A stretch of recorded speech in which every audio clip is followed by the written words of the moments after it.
Welcome to Perception. I'm Sarah Kemp, founder of SJK Labs. And SJK Labs helps expert-led businesses improve positioning, authority, and AI discoverability. Today, I am joined by Iskren, who is the Global Marketing Manager for Muck Rack. Hi, Iskren. How are you? Hi, Sarah. Very well. Thank you very much for the invitation.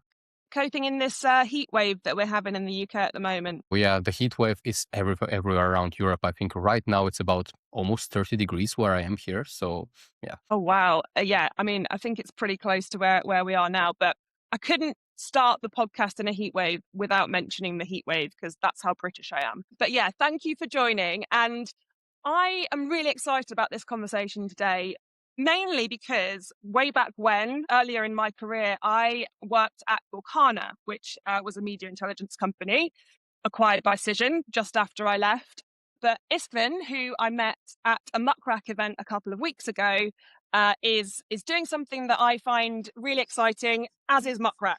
Iskren, I want to talk to you today about you're sitting at a junction that almost no one else in PR occupies. So you've got Muck Rack on one side, but then you've got AMEC. That's really important PR measurement because if you're just going in blind, there's no point in doing it. It's my view, and I'm sure your view. But you also have a consultancy as well with the circular marketing model. That is really exciting to me. And that's how we came about to talk, because I was talking to you about how I was setting up my business as a kind of case study in this new GEO world. And you said, me too. So that's how we started talking, which was really exciting. But I guess the finding from the Muck Rack research that came out recently that I keep coming back to is that 2% overlap between journalist PR teams, pitch most, and the journalist AI engines actually cite for those teams' brands. And for me, it's kind of a little bit less measurement problem and more like a positioning collapse, like the industry hasn't fully kind of grappled with yet. So I'm going to just start asking you some questions, and I'm excited to hear your thoughts. So as I just said, the Muck Rack research found that 2% overlap. When you first saw that number as someone sitting inside Muck Rack, what was your reaction? And what do you think that tells us about the state of the profession? Right. Well, that is true. I wasn't too surprised by this because the GEO world and the GEO measurement world especially is quite a new discipline to our industry. So I think we first started talking about GEO about a year ago, which is nothing compared to the decades of experience and tradition that PR has developed over the years. And PR professionals are quite resilient. So I'm very confident that they will persevere and address the current situation. However, we need to be mindful that this finding alone doesn't give us the full context of what's happening. We need to unpack a little bit. For example, taking away our different audience types. All right, well, maybe we are not pitching as effectively for the AI LLM models as our audience, which should be one of our stakeholder audiences. However, it is not our only stakeholder audience. We need to still be aware that we have a human audience, which we need to cater for as well. For example, an interesting finding that we had is that many publishers currently restrict AI crawling through their website. Examples of those are Financial Times, The Times, The Telegraph, very, very big publishers who are very trusted as well by human audiences. Does that mean that you should stop pitching them? No, of course not. But also you should increase your PR efforts to not just pitch the publishers that people read, but also the ones that AI prefers to cite. And then we need to go deeper into what AI looks for when it looks for citations. So AI, first of all, really likes context. It likes niche publications. For example, one of our findings from our UK report, where we analyzed millions of citations from UK relevant responses of LLM models, is that the publisher which is the top cited domain within many of the current LLMs. That is interesting because I don't know how many PR people pitch to them, for example. While notable omissions are some of those publishers who restrict the crawling, but also many other established standalone publications. And then we can go into what the different models themselves like to cite. For example, there are differences there. ChatGPT prefers TechRadar, and which is on second place. Claude prefers which on its first place. However, then it goes to the House of Commons library or the government website of the UK. Again, that is the UK relevant data that we found from our research recently. And then Gemini likes the government website as their top source for citations, and then The Guardian. So you can see that many of those models differ between themselves as well. So what PR needs to do here is to not redirect its efforts from one place to another, but rather balance and reach an equilibrium of their efforts between the two sources and treat AI LLMs as a new stakeholder that they need to account for. Yeah, you just sort of answered a follow-up question I was that was brewing in my head, which is for comms professionals, what does that actually mean for strategy then? What used to happen is you would build your your ICP. Who do you want to get to at the beginning of a campaign? And a campaign could run for 3+ months, right? Within 3 months, well, AI is changing every day. So how do PR professionals keep on top of strategy for their clients to make sure that they're doing the right thing? Yeah.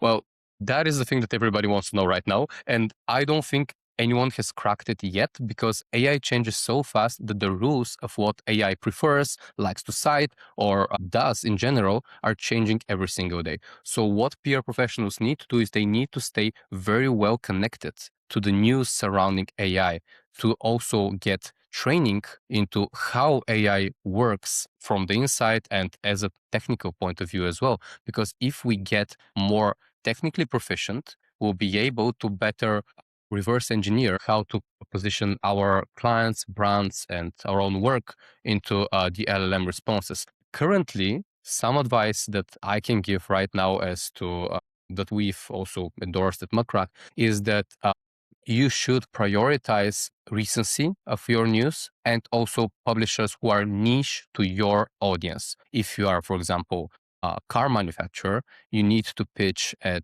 car publishers or automobile websites, for example, that you know can provide you a good enough article at a good cadence as well. Because we can see that AI prefers articles written in the past 3 months over the articles who are written, let's say, 2 years ago, but are in a very reputable publisher, for example, such as The Times or The Guardian. So it will actually go to these vertical specific publishers or even trade specific publishers who are very much advice driven, consumer driven. That is what we are currently seeing. That's, of course, if you are in a B2C company. If you are in B2B or you're pitching for B2B clients, then again, the ability to have multiple publications over the course of time or have some sort of partnerships with those media is essential because having the ability to have recent articles all the time, at least in about a 3 month window, let's say, helps citations quite a lot. So just one thing you said there is, I mean, first of all, the importance for consistency. It's never been more important to be consistent across multiple channels. And we'll come on to talk about different channels in a moment from a GEO perspective. But I think I wonder just to, if you get your, I always like to ask crystal ball questions. So a couple of things. Do you think that with the Times, the FT, and the Telegraph behind a paywall, right? So that kind of makes sense as to why they don't allow crawlers on their websites. If we believe, and we do, that just the beginning of the AI era is what I like to call it. Do you think that they're going to change that policy? So that's a yes or no question. In fact, yeah, answer that one and then I'll go on to my next one. Well, that would depend a lot on certain legal cases that are currently ongoing, especially the New York Times versus OpenAI case, which has been positioned as the breakthrough legal case for the industry in general and for the copyright industry in general. A lot of people who are currently into copyright are looking at this and a few other cases as well. And also there are discussions ongoing with the PDON, which is an association that represents publishers, AMEC and FIBEP, on how content will be licensed so that they also will come forward with this proposition for politicians and publishers themselves on how to treat this. But I assume that at the end of the day, they will either make some sort of deals directly with the AI companies, or some of them will take a stand and rebrand themselves as the non-AI publisher or media, because we now see AI resistance coming forward. I mean, think it was last week that the Pope wrote this 40,000 word manifesto against AI. So we can't really be sure about that. But my personal feeling here is that those publishers will make some sort of deals with the AI companies directly in order to be available for citations. Yeah, it's fascinating what it's going to do to the ecosystem. Just for the people who aren't aware of the OpenAI versus New York Times, can you just give a quick sentence summary of actually what's going on there? Because that's really interesting, right? It's probably the first of its kind. Yeah. So the New York Times is suing OpenAI for the use of their content, or what they say is unauthorized use of their content. And OpenAI is saying that the content is free, open on the web, so that they're just crawling a website and providing an answer, a summary of the article. Well, obviously, it goes way further than that. There's very deep copyright law as to what constitutes fair use of somebody else's content on the web. Is a summary transformative enough in order to be considered fair use? I am not a legal specialist, so I don't want to put myself in a position to answer any of that questions, but I'm closely following on how this is going, because that will change a lot in the industry, and not just in the US, where maybe there's more ambiguity around copyright laws, but that will also go into the entire global copyright industry, because many will follow suit with either their policy as their own media companies, or on an institutional level, especially with the European Union and the UK regulations around copyright. Yeah, I'm super excited to see how this all plays out as well. And then there's just one other question off the back of what you said around trade. So again, crystal ball question. With the trade media, for quite some time in PR was seen as why it wasn't seen as powerful and credible as it is today because of AI, sorry. Do you think that as a result of this, the trade publications are going to start to be able to do more pay to play?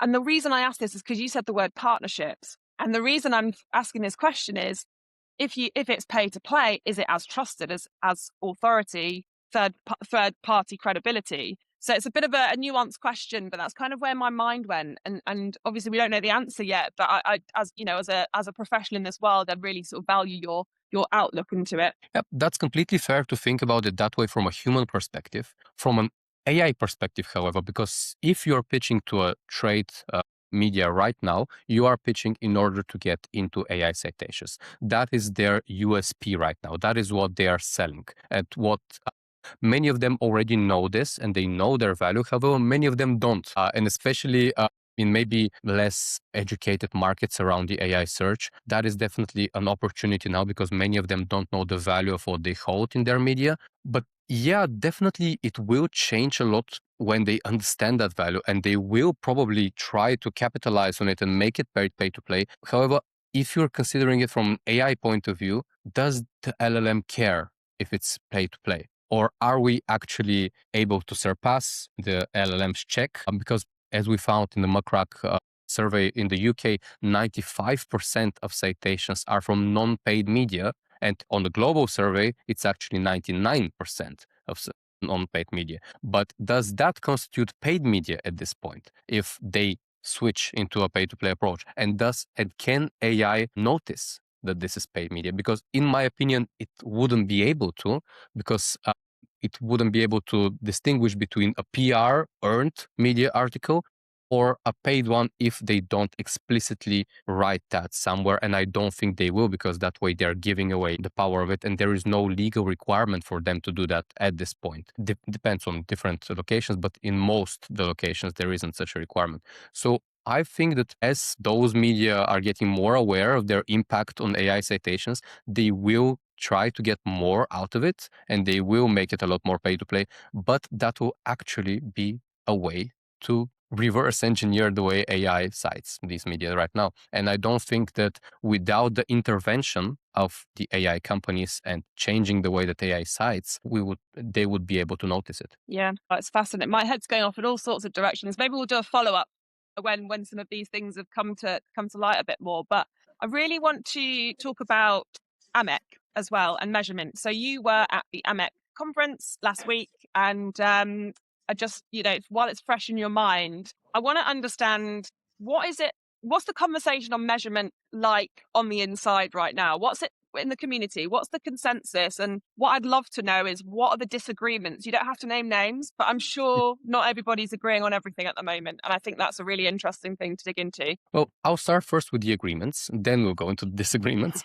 But at the AI Global Summit, the highlight there was that everybody was talking about GEO as the new opportunity for comms and PR to show their value, to earn their seat at the table, and to be its own important role within the wider marketing and communications team, let's call it, or even the organization. And everybody agrees that there is still the importance of the human in the loop and humans being involved in the measurement cycle, and especially in preparing the measurement framework at the beginning, so that we know what we want to measure and that we measure with intention, because measurement starts way before we even plan the campaign, and also that the humans remain involved in crafting the final message that we send out, and also in evaluating the impact of the campaign that happened.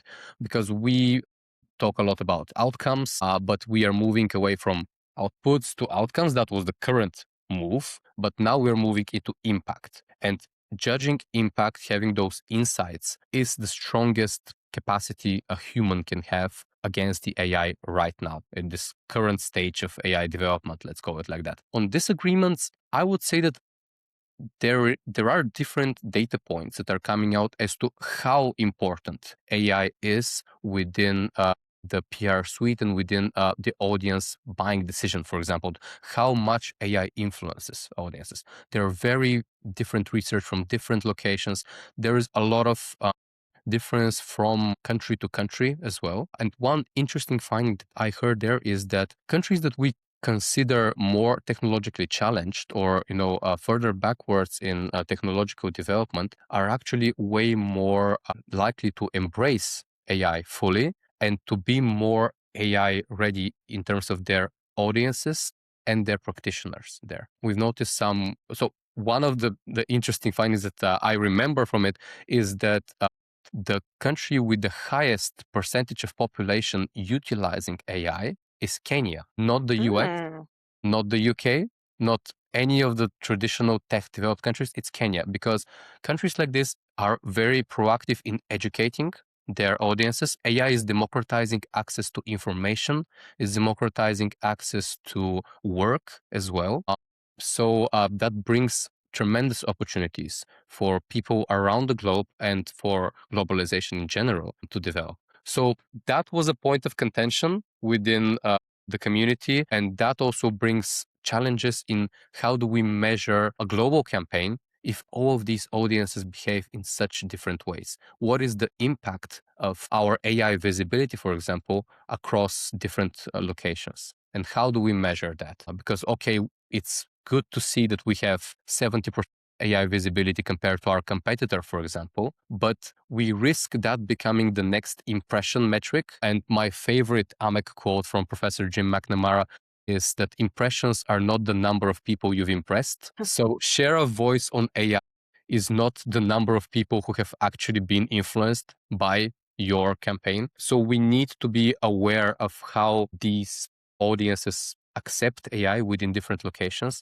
and adjust our measurement based on this. Yeah, yeah. Again, really, I like that quote. That's a very good one. I'll take that one away. But I think there's a lot of the work that I've been doing is around, even if you're not visible in those searches from a first standing point, you're losing out to your competition. Like that's kind of fundamentally true. But I think the measurement piece of actually what happens next is really important, and I'm all ears to hear how that develops in the world of AMEC and measurement, because it's really important to me as well that you're starting a campaign from the outcomes, not the outputs. And just one quick last question on measurement before we move on to something else. But I think, are you still seeing AVE, advertising value equivalent, in reports? Is it still happening? Not where I've been working for the last few years, but is it happening? And if so, why? And why do you think the industry is so, because that's been talked about since 2010, right? That's a long time. Why is the industry not catching up with AMEC and what you're doing? Yeah, it is still present.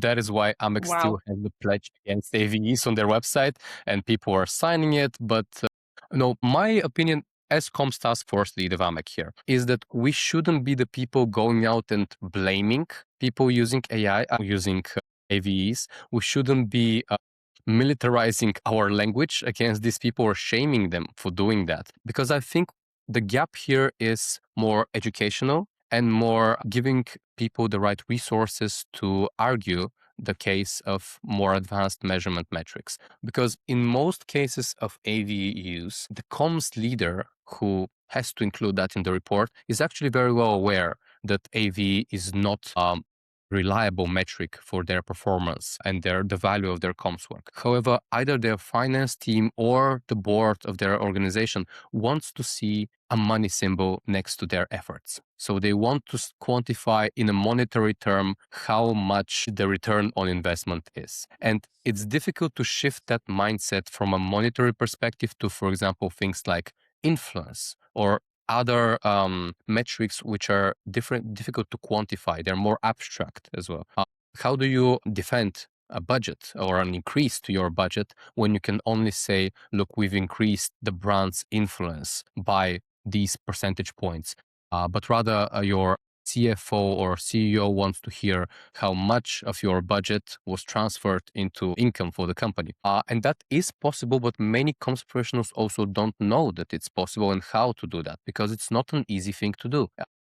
Advanced measurement is called advanced measurement because it is advanced and because it's not easy to do. So AMEC has the responsibility, in my opinion, to increase educational efforts, and it's been excellent at that in the past, but we can even do more than this to promote very practical solutions into how to design measurement frameworks for measuring impact.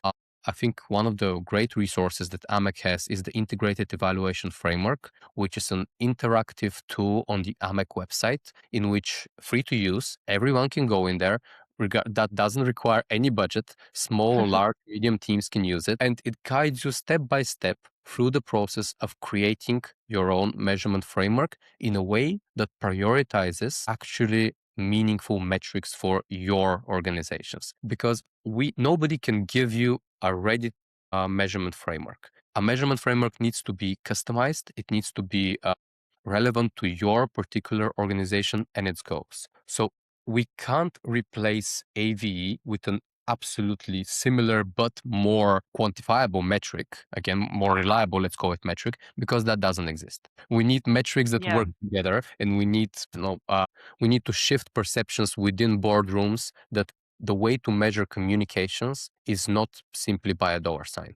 Is there anyone in the industry you've seen, and again, you don't have to name names, but you've seen who's gone, right, I've done this campaign, I did the measurement, I tailored it to the objectives that were relevant to the company that I'm working for, and we have seen this percentage of revenue increase for the client, or it might be an in-house role. Is that actually happening, and is anyone talking about that yet? Yeah, it is happening. So I would assume that all of the AMEC members and media intelligence companies do that, precisely that, because, for example, we at Muck Rack do that as well. When we go into consultancy and talk about our clients' needs and measurement frameworks with our media intelligence solutions, and also on the in-house level, I've seen many good examples about this, and AMEC has been really good to point out these good examples. And there are case studies as well on the AMEC website, which are also free and available to look and to take inspiration from or even steal from them, because these are good practices that everybody should implement into their teams.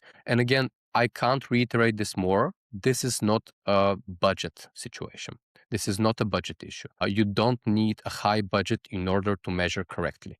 You don't need advanced measurement metrics in order to convince your board that you need to think differently about communications. It is about education, and many times it is about overcoming egos. So it's a lot about personal approach and the way to communicate that need to either your board or even to your own comms leader. So if you have a comms leader who still measures with AVEs or are still focused on impressions or what we call it vanity metrics, you can as well talk to them and try to move forward using Amex resources. And that can be the backbone of your argument. But again, it's a lot about overcoming egos, because people it's hard to admit that you're wrong, especially if you're in a position of power. If you are a CEO, a CFO, a CCO, admitting that you're wrong, especially in the wrong company culture, can be difficult.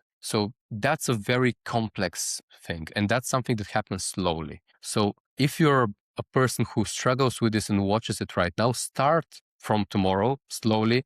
And I can assure you that AMEC can provide ample resources into how you can create a measurement framework to showcase and to prove a point, to build a case for a proper way of measurement into your organization. Yeah, nice. And I think definitely direct people to the case studies, because I think there's nothing better than reading a case study and an actual practical application of how someone's done it. I think that's always the way that, for me anyway, it sort of crystallizes in my mind when I see a sort of practical application. Thank you for that. That's really, really useful to hear. So I just want to move on to something that I think is really important, and it's the collapse of the three disciplines and something that I'm calling narrative architecture. So I am, I'm now calling myself a narrative architect. Never done that before, but the reason I'm doing that is because I can see that there were once three different jobs done by three different teams. And now I think in the world that we're moving into, I believe it's collapsed into one. And with your sort of, looking at the Muck Rack data and your work on circular marketing model, which I'd like to ask you about in a minute, by the way, do you think the industry has accepted that yet? Do you think they understand that yet? Or are we still operating as if it's still separate for now? And what's your prediction? On a prediction note, I'm sure that it will become this. So at some point, currently it is not the status quo at the moment. That is why when we present this research, for example, on what is AI reading and how we showcase the value of comms, and we always add who is owning right now the conversation, who is owning GEO, for example, within different teams. And you will see that the split there is dramatic. So there isn't a single function that has been currently dedicated to owning GEO. In my personal opinion, comms should be the team owning GEO within an organization, because we see that 99% of GEO influence is earned media. And who else? And it's non-paid media. So earned media is about 8%. The other one is from owned media as well. So who else but the comms team to own a task that requires earned and owned media?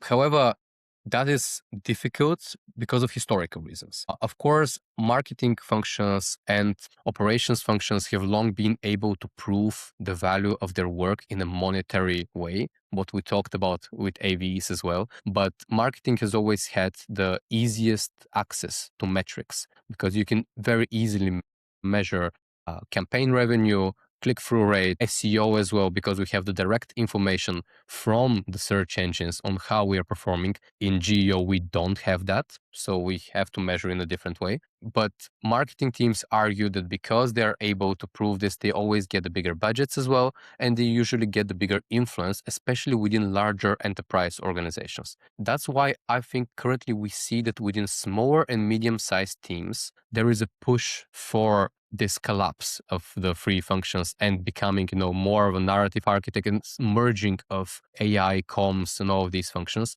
because for them, they're a lot more flexible. It's a lot easier for them to have good professional come forward and present all of these and argue for their case and get the mandate to do that. That is extremely more difficult when we go into an enterprise organization. So that would take a long time, but I think we've already seen the starts of how this shift is developing.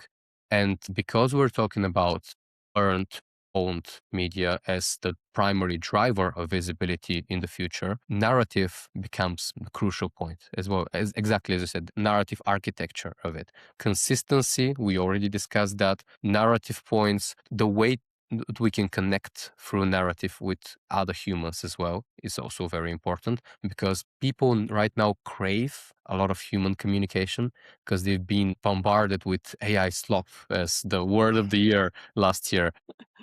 And they just crave human connection as well and human communication. Like last year at Cannes Lions, I had incredible opportunity to talk with Dan CMO of MasterCard, and he mentioned that they've allocated about 60 of their Google Ads budget, which in the case of MasterCard, you can imagine how much money we're talking about, into events. So they've transferred this from paid media into classic PR, organizing events. And that's what works incredibly well for them right now as well. And MasterCard is known as a brand that reinforces human connections and produces great events. So that is what people are craving right now. And these shifts happen, especially in the enterprise level, the big level, because of visionaries who are given the mandate to lead them. Absolutely. And I love, I'm seeing a lot about the benefit and the ROI from in-person events as well. And it doesn't start at the event, it actually starts 12 months before. And then you've got a lot of benefit of after the event as well. So the cycle of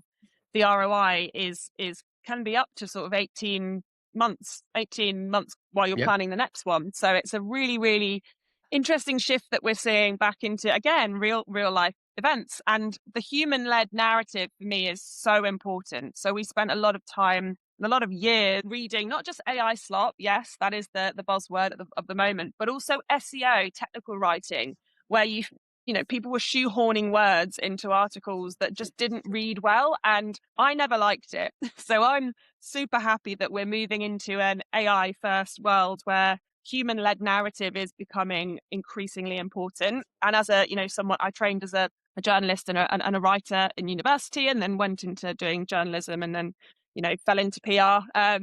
And have kind of worked on both sides of it. But I think having that journalistic mindset is something that I'm finding is really useful for me in this world right now. So I'm excited about it.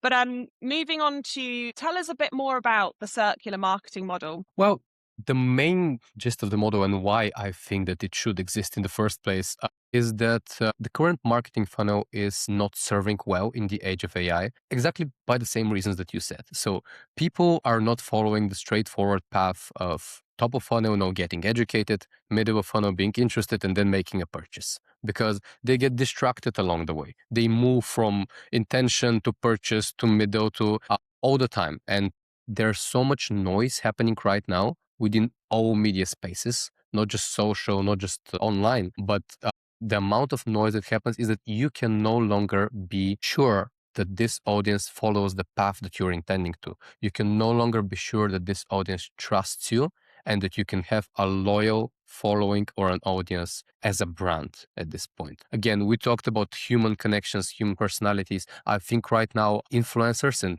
people as brands are a lot stronger in terms of being trusted and having a loyal audience. However, brands right now are replaceable, and there are a lot of challengers to it. So the circular marketing model turns the funnel into a cycle, and a cycle of constant reinforcement of this trust and loyalty, trying to earn this as much as possible, but never relying on the fact that you've already earned it. It's a constant reinforcement of not just the brand message and the narrative. The consistency of it is extremely important. Exactly what you meant. That's why I connect so much with your opinion about us becoming narrative architects, because an architect, whenever they build their grand idea or their vision of how the building will look like, they stay with it, and that building will end up getting built, or they have a certain vision. That is what we need to do as brand architects or marketing architects, communications, whatever narrative, is that we need to create a narrative and stick with it. Stick with it consistently over very long periods of time, reinforcing different aspects of this narrative and reminding the audience of why they got interested in the first place. So even in B2B, for example, or B2B tech that I'm working in right now, you can't rely simply because a client is using your product, for example, on the daily. That means that they will not switch a provider, or that they will be loyal to you for the next 5-10 years. That is why you need to still reinforce communication with your own clients that you've already have on a retainer or a contract, and reinforce that through quality content, things that they are interested in and that bring value to them way after the purchase has already been made, so that you can be sure about a repurchase. Absolutely. There's a lot of work to be done in our world. And I think as well, you say that the consistency is really important. I'm going to ask you this question around you're a builder inside an institution at the moment. So I want to ask you about sort of like what that combined vantage point lets you see. But just on a sort of personal note, it can be quite challenging at times because, you know, I know and I have a vision and I think I believe where the world is going, and trying to educate that while setting up a business is quite hard on your own as well. So having these kinds of conversations with people like you who understand it sort of really, it's amazing for me because it reinforces what I'm doing is not crazy. So I think we all need to stick together and talk to each other a lot to make sure that we're going in the right direction, and we are sticking with it, because it's easy when things, you know, when you have a day where, you know, things aren't going how you thought they would go, to go, oh, maybe I'll change direction. But no, it's important to not do that for many reasons, but also, you know, AI doesn't award you if you do that. Yes. So yeah, going back to that question of, you know, you're working as a marketing manager at Muck Rack, you're in a great position to be able to do this and talk about this. You've obviously got your circular marketing model as well, and you've got clients with that. So look, what benefit does that give you, and what does it let you see from either side? From a Muck Rack perspective, I think the biggest benefit that I have in my current position is that I am able to have an overview of the communication industry, of the measurement industry across many different verticals. While, for example, if you are sitting as a comms director in an in-house role, you are especially more interested into your vertical. However, being able to see what others in different industries are doing when it comes to communication helps to see best practices, to move best practices within your own team as well, and to have a much better overview of how trends are developing. Because there are a lot of situations where trends are specific to an industry and they stay within an industry because there isn't a lot of cross communication between different industries and different verticals. So that is the main value of how I see my Muck Rack role contributing to my overall knowledge of the industry. And that is also why I'm also so involved in AMEC, is because in that way I can also see how the measurement practices are developing, and I can bring them to benefit us at Muck Rack or my clients in my consultancy business. But these things all come together and help you get a really broad overview of what people are doing right now. That's why I also see a lot of value in attending events, because as you saw, meeting like-minded people who have the same challenges can help you see their own solutions to it. One brilliant such example is last year when I attended Cannes Lions. I already said about the MasterCard example, which gave me a lot of hope into how I'm building my own, but also a lot of other communications leaders, which I didn't expect would be as open to such ideas against, for example, such as the circular marketing model, were great connections to talk to. And we developed a lot of back and forth on how we're solving these issues. So attending events helps a lot with that. And getting a broad overview helps you solve specific challenges. And what you say, attending events, Cannes Lions, I mean, that's an expensive event to go to, right? Are you seeing any events that are happening in, well, anywhere? I mean, we're based in the UK, so UK would be a good place to start. That people who, what are the best events or networks that people can go to find out more of these insights and have these conversations? Because as you say, it's sitting behind a computer never gets you the same results as meeting someone face to face. I mean, we wouldn't be having this conversation if I hadn't have come to London to come to the Muck Rack event. So for that alone, it was well worth my trip. It was a fantastic event, but I made a really good connection there. So I think I also want to try and get people to have that mindset of face to face is back and it's really important, but where do they go? Yeah, absolutely agree. And I'm able to attend those events because of my position and that it's part of my job to do that within Muck Rack. But if we talk about UK specific, for example, events, AMEX events are obviously something that I would always recommend to keep in touch with AMEC, because they organize not just the annual summit, but in November, there is the AMEC AI Day, which is happening in London as well. And that brings a lot of the best global practitioners in GEO and AI measurement in the same room. So not only you can hear really good insights from the talks, but you can also meet them in person. That's a fantastic event to attend.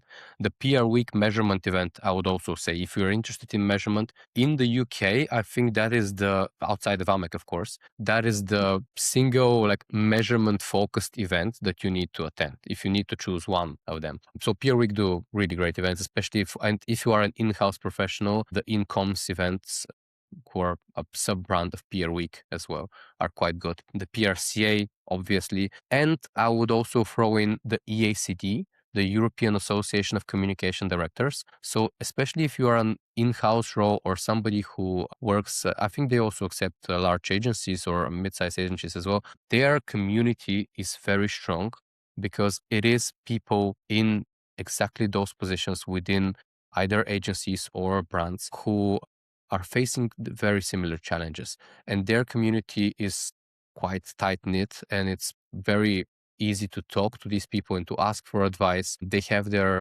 annual summit in next month, actually, in Brussels. So that's something that I'm also going to attend. But yeah, so as UK specific events, I would definitely recommend the ones that I already said. But outside of the UK, follow AMEC for sure, even not just the physical events, but also the online stuff that they do, because they also organize webinars which talk about measurement, and a lot of other measurement companies do quite nice measurement events online as well. So that's on the educational side. On the connection side, yeah, Cannes Lions is an expensive event to attend, but even if you don't have a pass to the conference venue, you can still get a great value because many of the activations are actually outside the festival palace. So what you can do is, without having a ticket, no, obviously hotels and travel is expensive during that time, yes, but you can get into a lot of the activations for free. And there you can network with a lot of the brand managers. For example, the MasterCard event that I went to and that I talked to the then CMO of MasterCard was a separate event, which was located in a house further away in Cannes.